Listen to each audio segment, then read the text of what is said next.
అందరికీ నమస్కారం. ఈరోజు ఒక ఆసక్తికరమైన విషయాన్ని తెలుసుకుందాం. విక్రమార్కుడు శవాన్ని భుజాన మోసుకుని ఎందుకు వెళ్తాడు అన్న కథను తెలుసుకుందాం. విక్రమ బేతాళ కథలు క్రీస్తు పూర్వం 1వ శతాబ్దానికి చెందిన కథలు.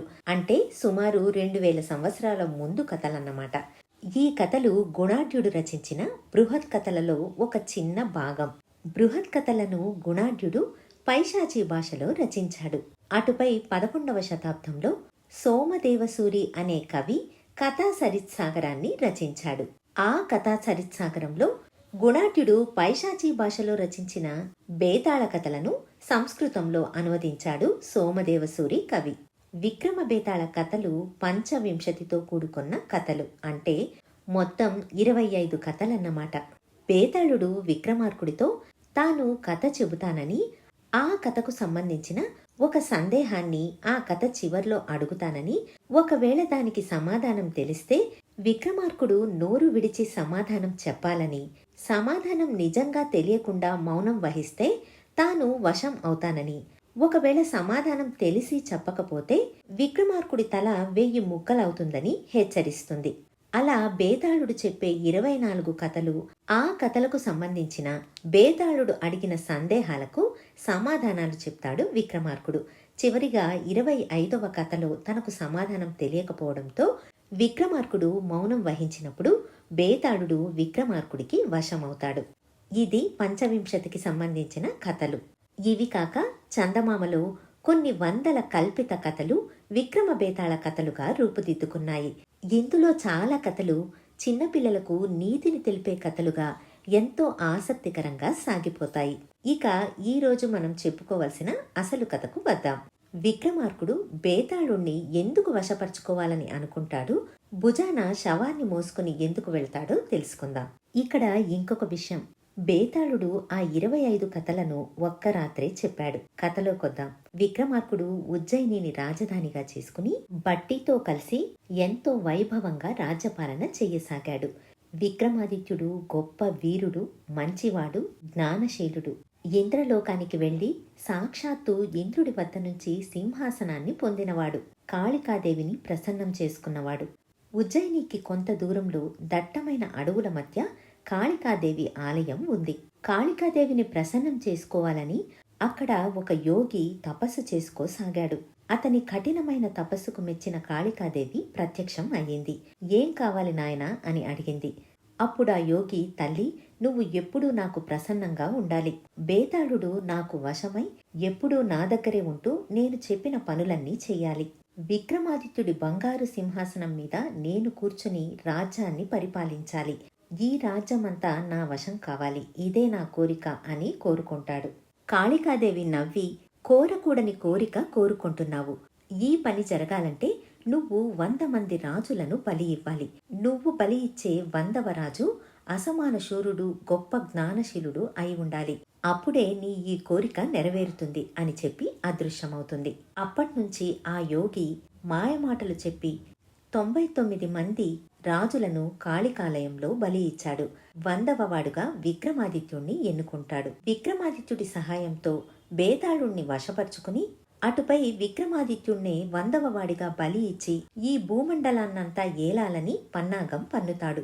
మరుసటి రోజు ఒక సామాన్యమైన సాధువు వేషంలో ఆ కపటయోగి విక్రమాదిత్యుడి సభాభవనానికి చేరుకుంటాడు.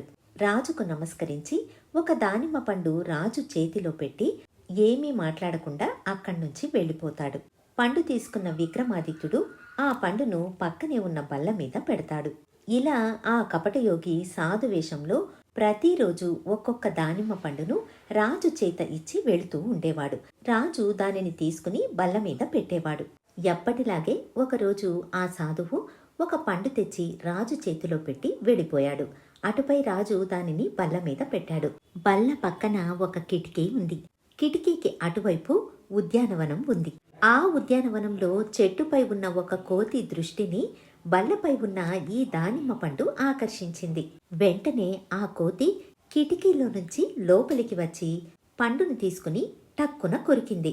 అంతే, ఆ దానిమ్మ పండులో నుంచి రత్నాలు, మణులు, మాణిక్యాలు జలజలమంటూ నేల మీద పడ్డాయి.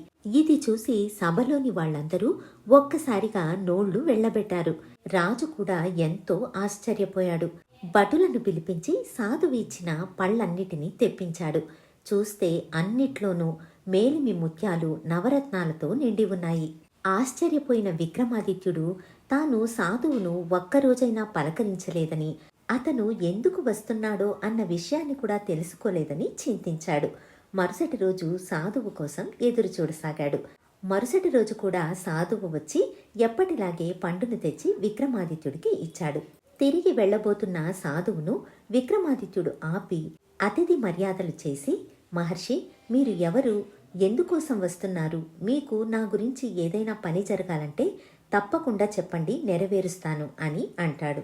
అప్పుడు సాధువు వేషంలో ఉన్న ఆ యోగి, రాజా, నేను ఒక పని మీద నీ వద్దకు వచ్చాను.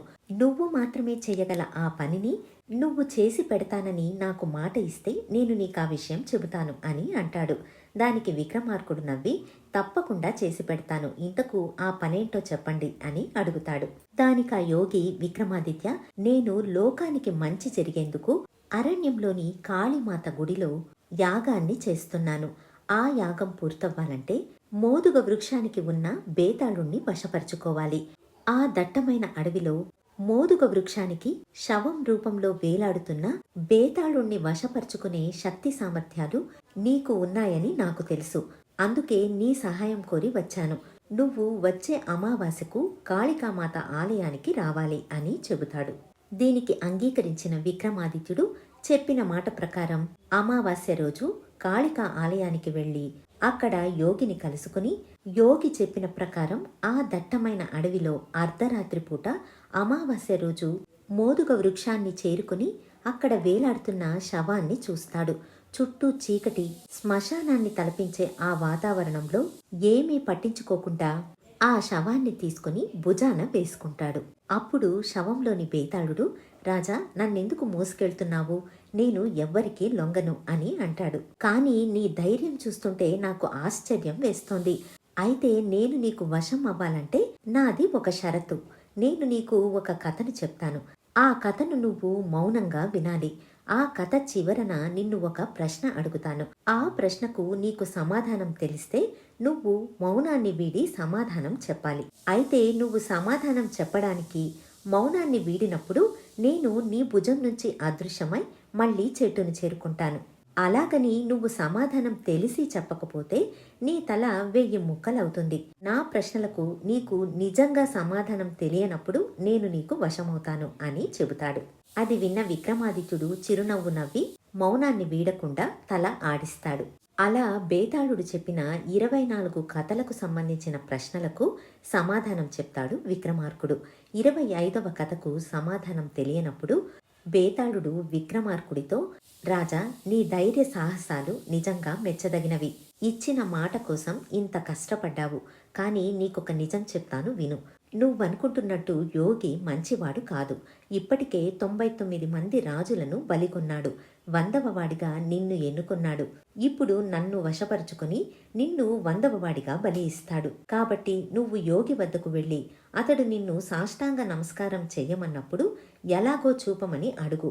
అతడు సాష్టాంగ నమస్కారం చేసినప్పుడు నువ్వు అతడి తలని నరికి కాళికాదేవికి బలి ఇవ్వు అని చెబుతుంది.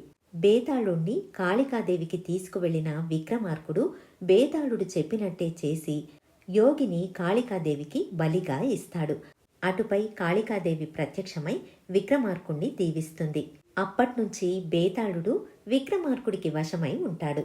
ఇది కథ. మళ్ళీ మరొక మంచి కథతో మీ ముందుంటాను. ధన్యవాదాలు.